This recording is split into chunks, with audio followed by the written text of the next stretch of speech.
ሰላም እንደምን አላችሁ ክቡራትና ክቡራን የበርባሪ ሚዲያ ተከታታዮች። እንግዲህ በዛሬው የተለመደው የተለያዩ ሶሻል ሚዲያ ላይ የሚገኙ እንደዚሁም ደግሞ በአጠቃላይ የተፈጠሩ ያሉ ጉዳዮችን አስመልክተን የምናቀርብላችሁ ፕሮግራም ዛሬም ይቀጥላል። እንግዲህ ከሰሞኑ የተሰሙ ብዙ አዳዲስ ጉዳዮች አሉ። ከነዚህ ጉዳዮች መካከል በዋናነት እንግዲህ በተለይ ስለ ሩሃማና ሀብታሙ የተሰሙ አንዳንድ ነገሮች አሉ።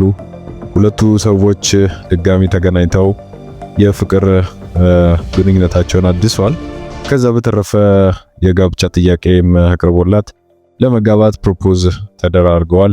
እንግዲህ ይሄ ከሰሞኑ የተፈጠረ አዲስ ጉዳይ ነው።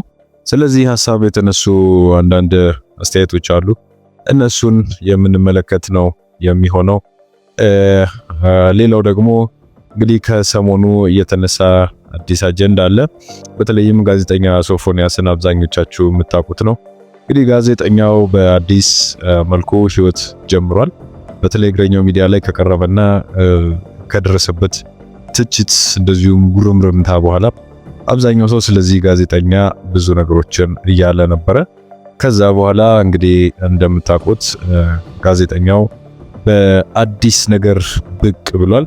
ብዙ ህይወቱ የተስተካከለለት ይመስላል። አሁን ላይ እንግዲህ በተለይም እንደ አዲስ ብቅ ማለቱና የተስተካከለ ነገር ይዞ መጥቷል። ምን ይዞ መጣ የሚለውን ደግሞ የምንነግራችሁ ይሆናል። ከዛ በተረፈ ሰሞኑን በሜላትና ጳውሎስ በሚል ቲክቶክ ላይ ተከታታይ ድራማ እየሰራ ያለው ጳውሎስ ደመቀ ወደ አዲስ አበባ ጎራ ብሏል። ወደ አዲስ አበባ ለምን መጣ? ማናመጣው?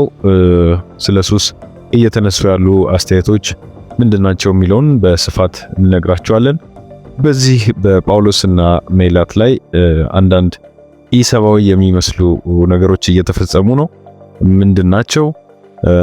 እንዴትስ ነው ትሪት መደረግ ያለባቸው የሚለውን ነገር አብረን የምንመለከተው ነው የሚሆነው። እንግዲህ አብራችሁን ስትቆዩ ዘርዘር አድርገን እነዚህን ሶስት ጉዳዮች ወደ እናንተ እናደርሳለን። ሰናይ ቆይታ፣ ሰናይ ጊዜ እንዲሆንላችሁ እንመኛለን። ወደ መጀመሪያው ጉዳያችን ስናመራ እንግዲህ የሀብታሙና የሩሃማ ጉዳይ እናገኛለን።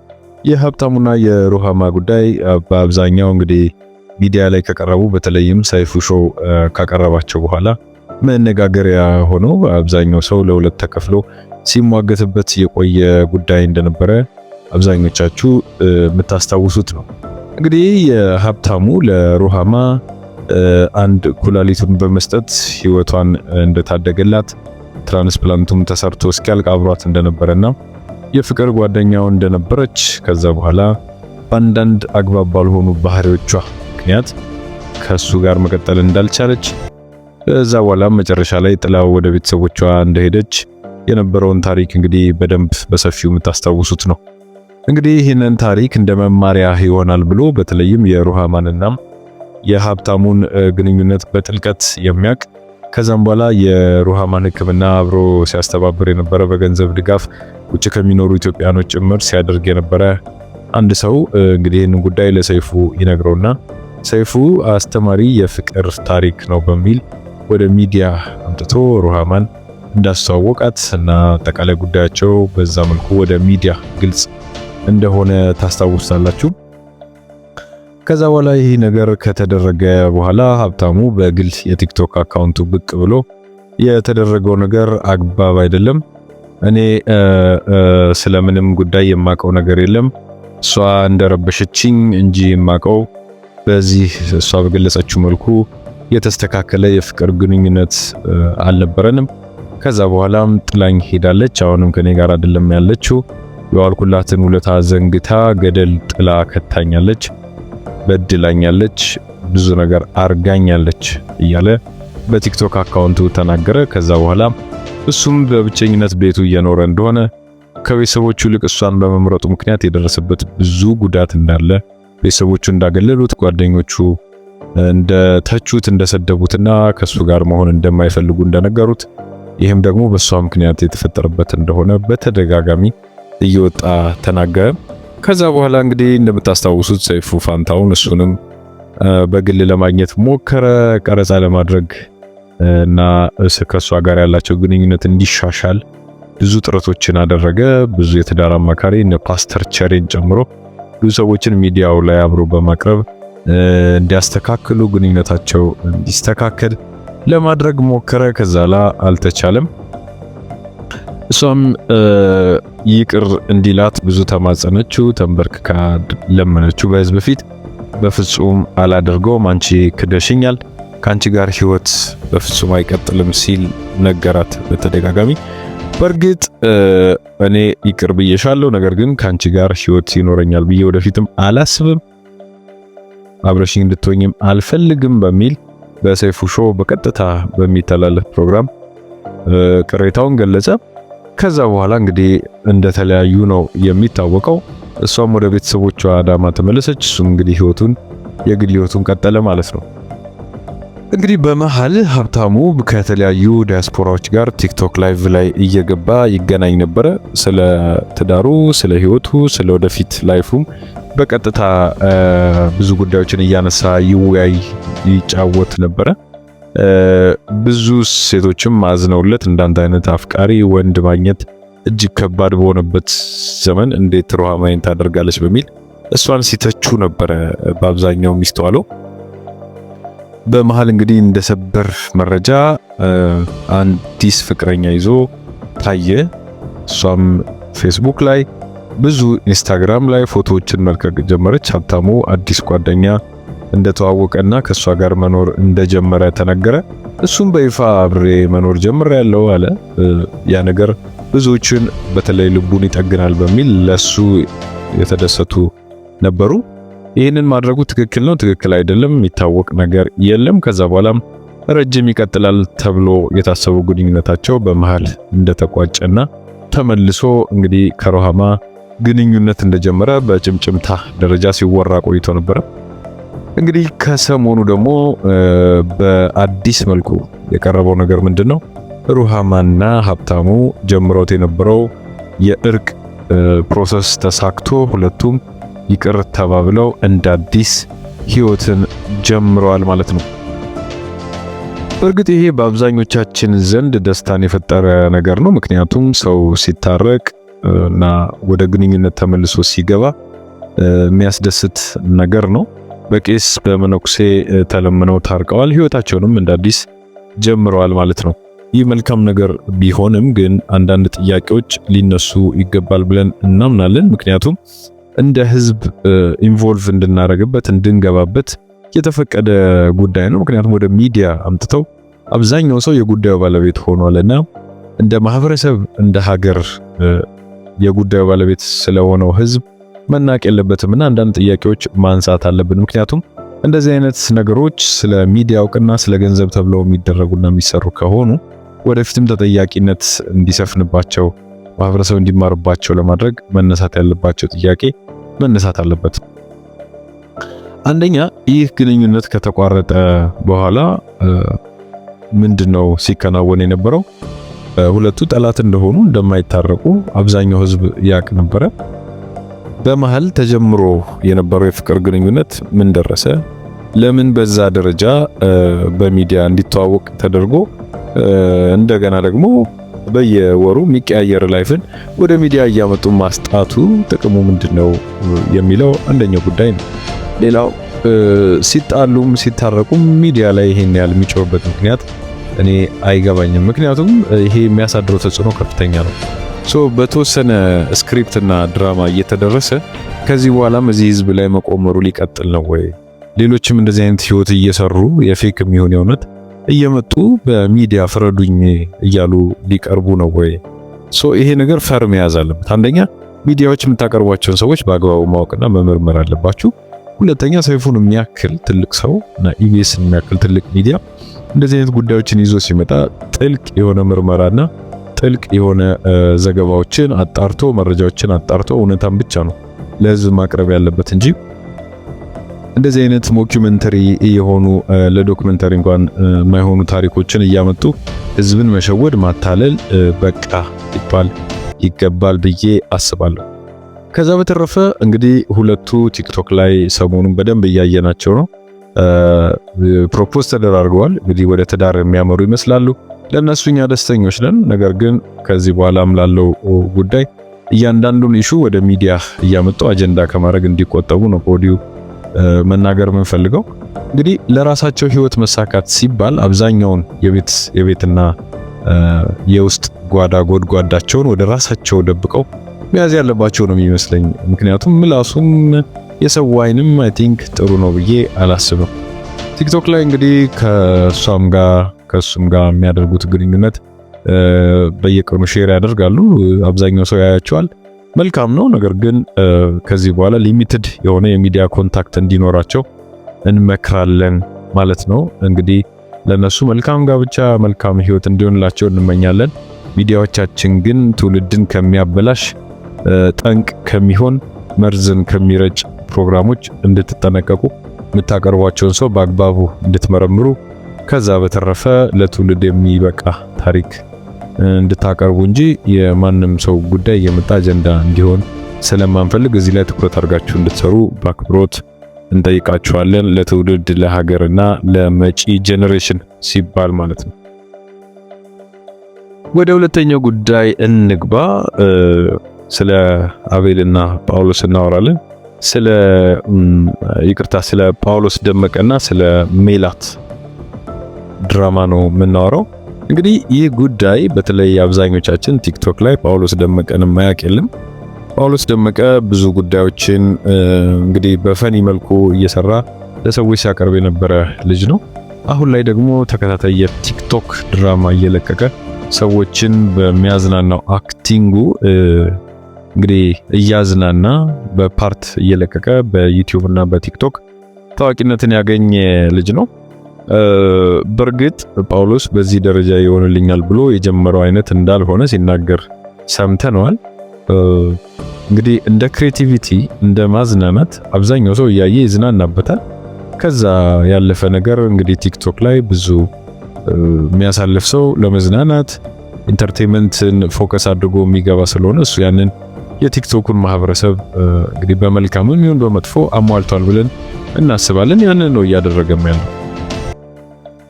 ነገር ግን እንግዲህ እነሱ ካሉበት አካባቢ ካደጉበት ሁኔታና ለቴክኖሎጂ ከነበራቸው ቀረቤታ አኳያ ብዙ መልካም ነገሮችን ከዚህ የቲክቶክ ድራማዎች ላይ ማየት እንችላለን። የሚቀርጽበት መንገድ፣ ለሰዎች ኮሙኒኬት የሚያደርግበት መንገድ፣ ኤዲቲንጉ፣ እንዳጠቃላይ ደግሞ ሴራ ለመስራት ይሄ የድርሰት ሴራ የሚባል ነገር አለና እሱን ለማድረግ የሚሞክርበት መንገድ በጣም መልካም ጎኖቹ ናቸው። ሊደነቅና ሊበረታታ የሚገባው ልጅ ነው። ከዛ ውጭ ግን በሌላኛው አንግል ደግሞ ኤክስፖዠር የለውም። የቲክቶክ የዩቲዩብ የሌላ የዚህ የፊልም የድራማ አይነት ከፍላጎት ውጭ ኤክስፖዠር ስለሌለው የሚያደርጋቸው ነገሮች በየዋህነት ላይ የተመሰረቱ ናቸው። እዚህ ላይ መናገር የምንፈልገው ምንድነው? በእርግጥ አብዛኛው የሶሻል ሚዲያ ተጠቃሚ ስርዓት ላይኖረው ይችላል። ነገሮችን የሚያይበት መንገድ አዋራጅ በሆነ መልኩ ሊሆን ይችላል እና እንግዲህ ሰሞኑን ደግሞ ወደ አዲስ አበባ መጥቶ ትልቅ ሚዲያ ላይ ቀርቦ እያየነው ነው። ይሄ መሆኑ መልካም ሆኖ ሳለ ሰዎች ግን በዚህ በጳውሎስ ደመቀ በየዋህነት በሚያደርጋቸው እንቅስቃሴዎቹ ለምን ለመቀለድ ሙድ ለመያዝ በተፈጥሮ ላይ ለመቀለድ እንደሚሞክሩ አይገባኝም። በጣም የሚያሳዝን ነገር ነው እያየን ያለ ነው። ኢቭን እኔ ያስደነቀኝ ጉዳይ ምንድነው ሚዲያ ላይ ያቀረበችው ሴት ሸገር ፕላስ ፖድካስት ነው ምናምን ሸገር ኢንፎ ፕላስ ፖድካስት የሚል ላይ ትልቅ የምትባል ጋዜጠኛ ናት። ብዙ ጉዳዮችን ትዳሳለች። ከዛ በኋላ አብሮ እሱን ኢንተርቪው እንዲያደርግ ደግሞ የቀረበው አንድ ስነ ልቦና ላይ የሚሰራ አንድ ሰው ነው። በዛ ኢንተርቪው ላይ ብዙ ጉዳዮችን ማየት ትችላላችሁ። ልጁ ላይ ለመቀለድ ይሞክራሉ። ልጁ ላይ ልክ ኖርማል የሶሻል ሚዲያ ተጠቃሚ ወይም የቲክቶክ ተጠቃሚ ሙድ እንደሚይዘው ሙድ ለመያዝ ይሞክራሉ። ኖ ሂዝ ጀኒዩን እና የዋህ ሰው ነው። በየዋህነት መጥቶ ሚዲያ ላይ ቀርቧል። የሚናገራቸው ነገሮች በሙሉ ካልኩሌትድ አይደሉም። በጣም ንጹህ ከመሆኑ የተነሳ ልቦናውን ብቻ ነው የሚያጋራውና አንዳንድ ነገሮች ይናገራል። እንዴት ወደ ፊልሙ ዓለም ገባ ብላም ትቀልድበታለች። ይሄ ልጅ መቀለጃ አይደለም። እሱ ሲሪየስሊ ነገሮችን ለመመለስ ለመስራት ምናምን እየሞከረ ያለውና ልጁ ላይ ግን ያንን ስነ ልቦናውን በመጠቀም ያንን ክፍተቱን በመጠቀም ኤክስፖዠሩን እንደሌለው ስለሚታወቅ እሱን በመጠቀም ልጁ ላይ ለመቀለድ መሞከር፣ ሙድ ለመያዝ መሞከር እንደ ትልቅ ሚዲያ ባለቤት በጣም አሳፋሪ ሆኖ ነው ያየሁት። ሌላው የሳይኮሎጂ ሰው የስነ ልቦና ሰው የተባለውም ሰው በዛ መልኩ እንደዚሁ ለመቀለድና ልጁ ላይ ሙድ ለመያዝ ይሞክራል። ልጁ ጀኒውንሊ ለሚጠየቃቸው ጥያቄዎች መልስ እየሰጠ ነው። መቀለጃ አይደለም። አንደኛ የመጣበትን ማህበረሰብ አለማክበር ነው።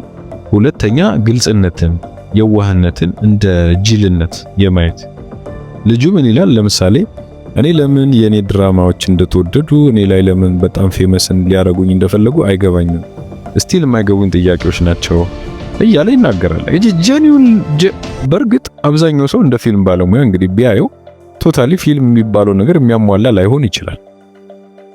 ነገር ግን ልጁ ለምንድነው ሰው እንደዚህ ፌመስ ያደረገኝ ብሎ ይጠይቃል። ማለት ስቲል እሱ የሚያስበው በግልጽነትና ሪል ሂውማን ሆኖ ነው እንደዛ የሚለው እንጂ እውነት የሱ ድራማ ልክ ከትላልቅ ፊልሞች ጋር ተወዳድሮ አሸንፎ ተወዶ እንዳልሆነ መቼም አብዛኛው ሰው በዛ መልኩ ነው የሚረዳው። እሱ ግን በዛ መልኩ አይደለም የተረዳው።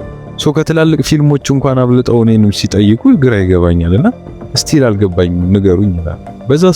በዛ ሰዓት የስነ ልቦና ባለሙያው ሙድ ለመያዝ ነው እንግዲህ የኢትዮጵያ ሕዝብ ለምን እንደወዳችሁት እንድትነግሩት እስካሁን ጥያቄው አልተመለሰለትም ምናምን ይላልና ይህንን የሰዎችን ፑር ሜንታሊቲ ይባላል ፑር ሳይኮሎጂ መጠበቅ ነው እንጂ ማባባስና ልጁ ላይ የበለጠ ሙድ ለመያዝ መሞከር እኔ ተገቢ ነው ብዬ አላስብ። እንደውም እንደ ሰብአዊ መብት ጥቃት ነው የምቆጥረው።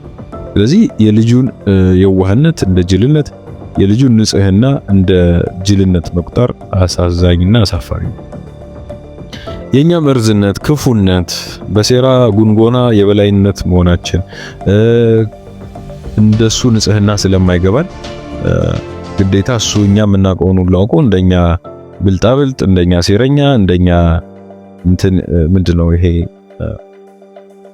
በሰዎች ደስታ ላይ እንዲቀልድ በሰዎች ህይወት ላይ እንዲቀልድ መጠበቅ ትክክል ነው ብዬ አላስብምና እንደዚህ አይነት ጀኒውን ሰዎች ሲመጡ ማበረታታት ማድነቅ እንጂ እንዲረዱት ያሉበትን ሲቹዌሽን ዓለሙ የት እንደደረሰ የፊልም ኢንዱስትሪው የት እንዳለ ካሜራው የት እንደደረሰ ሰው ለምን የሱን ድራማ እንደወደደው ማሳወቅ መቻል እንጂ በሱ ላይ ሙድ ለመያዝ መሞከር አንደኛ እንደ ትልቅ ሚዲያ አይጠበቅም።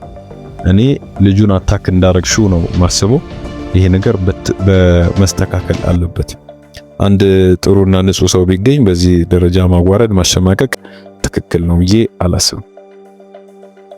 ስለዚህ አብዛኞቻችሁ ቲክቶክም ላይ ፌስቡክም ላይ ስለሱ የምታወሩ ሰዎች የሱን ንጽህና ማድነቅና ማበረታታት እንጂ የሱን ጅልነት ለማጉላት ወይም እንደ ጅል ነህ የሚለው ለመንገር መሯሯጣችሁ በጣም በጣም በጣም በጣም የሚያሳዝን ነው። ስለዚህ ከዚህ ሌሰን ትምህርት ልትወስዱ ይገባል ብዬ ነው የማስበው። ሌላው እንግዲህ እንደ መጨረሻ በዛሬ ያዝንላችሁ ጉዳይ ምንድነው? የጋዜጠኛ ሶፎንያስ ጉዳይ ነው። አብዛኞቻችሁ ጋዜጠኛ ሶፎንያስን ታስታውሱታላችሁ። በተለይ እግረኛው ሚዲያ ላይ ከቀረበ በኋላ ብዙ ተመልካች እንግዲህ እግረኛው ባደረሰበት የሱም ሰብአዊ መብት ጥቃት ሊባል ይችላል ሞጋች በሚመስል ግን ስብዕናውን በሚጎዳ የሚያሳፍሩ ቃላቶች ሲያሸማቅቀው ብዙ ሰው ለጋዜጠኛ ሶፎንያስ ቆሞ አይተናል። በጣም የሚያስደስት ነው። ምክንያቱም በዛ ደረጃ ትሪት ሊደረግ የሚገባው ጋዜጠኛ አይደለም። የአእምሮ እክል የገጠመውን ሰው ለማሸማቀቅ የተኬደበት ርቀትም ልክ አልነበረም።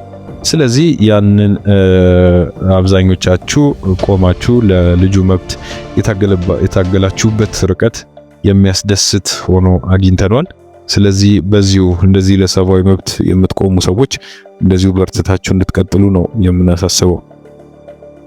ከዛ ውጭ እንግዲህ ከረጅም ጊዜ በኋላ እና ከዚህ ሁሉ ሜስ ውጥንቅጥ በኋላ ጋዜጠኛ ሶፎንያስ ወደ አዲስ ህይወት ጀምሯል። አዲስ ተስፋ ይዞ መጥቷል። እጅግ በሚያስደስት መልኩ ሶፎንያስ ሾው ጀምሯል። እንግዲህ ይህ ሾው ምንድነው የሚለውን እንነግራችኋለን። እንግዲህ ታዋቂ ሰዎች ላይ ያተኮሩ ሾዎችን ወይም ቃለ መጠይቆችን ወደ ሚዲያ ለመቅረብ የሚፈሩን ሰዎችን ወደ ሚዲያ የማምጣት በልዩ ተሰጥኦና ፕሮግራም ማቅረብ ችሎታውን ተጠቅሞ ብዙ ሰዎችን ወደ ሚዲያ እያቀረበ ማስተላለፍ ያለባቸውን መልእክት እንዲያስተላልፉ የማድረግ ስራውን ጀምሯል ማለት ነው። ከነዚህ ሰዎች መካከል እንግዲህ ከዚህ በፊት የሚታወቀው ቴዲ አፍሮን በማቅረብ ነው። እንግዲህ እሱን ወደፊት ያቀርበዋል አያቀርበውም የሚለው የሚጣራ ነው የሚሆነው። ነገር ግን ልጁ እንደዚህ አይነት የተደበቁ ከሚዲያ መቅረብ የማይፈልጉ የሚሸሹ ሰዎችን በማቅረብ የሚታወቅ ሰው ነው። ስለዚህ ሶፎንያስ ወደፊት ቴዲ አፍሮን፣ ነኩኩ ሰብስቤን፣ ሌሎች አቅርቦ ያሳየናሉ የሚለው ወደፊት የሚጠበቅ ነው። ነገር ግን አዲስ ሾው ይዞ መጥቷል። ጋዜጠኛ ሶፎንያስ እንኳን ደስ አለህ በሉት። ምክንያቱም ከዚህ ሁሉ ውጣ ውረድ በኋላ ራሱን ለማቆም የሄደበት ርቀት ከባድ ነውና ይህን ይዞ መምጣቱ የሚደነቅ ነው። በአሻም ቲቪ በየሳምንቱ እሁድ የሚተላለፍ ፕሮግራም ነው። በራሱ የሶፊዬ ሚዲያ ወይም የዩቲዩብ ቻናል ደግሞ እየገባችሁ ይውለት በዛም ያስተላልፋል። ወደፊት እንግዲህ እየበረታ እየጠነከረ ሾውን እያሳደገ ይሄዳል ብለን ነው የምናስበው። በተለይ እንደ እግረኛው ሚዲያ አይነት ሰዎች የሚቀልዱበት አይነት ጋዜጠኛ እንዳልሆነ ፕሮፌሽናል በሆነ አቀራረቡ አድናቆትን ያገኘው ሶፎንያስ እንግዲህ ሰፋ አድርጎ ፕሮግራምን እየሰራ እየመጣ ነው። ስለሱ ያለን አዲስ መረጃ ይሄ ነው። በርትቶ እንዲቀጥል ህዝቡም እንዲያበረታታው እንዲያጠነክረው እንጠይቃለን። እሱም እንዲበረታ እንግዲህ ወዳጃዊ ምክራችንን ነው የምንሰጠው። በድጋሚ እንኳን ደስ አለህ ለማለት እንፈልጋለን። እንግዲህ ክቡራትና ክቡራን በሶስት ጉዳዮች ዙሪያ ያዘጋጀንላችሁ ፕሮግራም ይህንን ይመስል ነበረ። በሀብታሙና ሩሃማ አዲስ ግንኙነት ዙሪያ በነ ሜላትና ማርቆስ ድራማ አዲስ የተሰሙ ነገሮችን እንደዚሁም ደግሞ እየደረሱበት ያሉ ትችትና ጥቃቶችን ለመከላከል ያለመ ከዛ በተረፈ ስለ ጋዜጠኛ ሶፎንያስ አዲስ የህይወት ምዕራፍ መጀመር ያስቃኘናችሁ ፕሮግራም ይህንን ይመስል ነበረ። አብራችሁን ስለነበራችሁ በጣም የምናመሰግነው። ከኛ ጋር ቋሚ ቤተሰብ እንድትሆኑ ደግሞ ቻናላችንን ላይክ፣ ሼር እና ሰብስክራይብ ማድረግ እንዳይረሳ። ከዚህ በፊት የጀመርናቸው የዶክመንተሪ አይነት ፕሮግራሞች ንቁ የሚለው ስለ ኢትዮጵያ በተለይም ደግሞ የጥልቁ ሴራ በኢትዮጵያ በሚል የቀረበው ክፍል 1 ፕሮግራማችን በክፍል 2 በሚቀጥሉት ቀናት ይለቀቃል። እሱንም እንድትከታተሉ በአክብሮት ነው የምንጋብዛችሁ። ክቡራትና ክቡራን አብራችሁ ስለነበራችሁ እናመሰግናለን። በያላችሁበት ሰናይ ጊዜ ይሁንላችሁ። በያላችሁበት ሰዓት አቆጣጠር መልካም ሁሉ እንመኝላችኋለን። ቻናላችንን አሁንም በድጋሚ ለወዳጆቻችሁ በማጋራት ላይክም ሼርም ሰብስክራይብም በማድረግ ቤተሰብ እንድትሆኑ በአክብሮት እንጠይቃለን። ሰናይ ጊዜ ይሁንላችሁ። ባይ ባይ።